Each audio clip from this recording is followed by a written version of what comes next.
Emergency alert system's here. I gotta record it. Heavy rain. Source: public.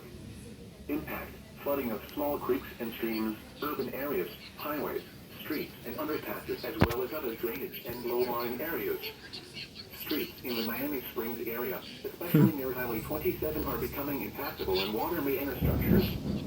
Some locations that will experience flooding include Miami Gardens, North Miami, and Doral.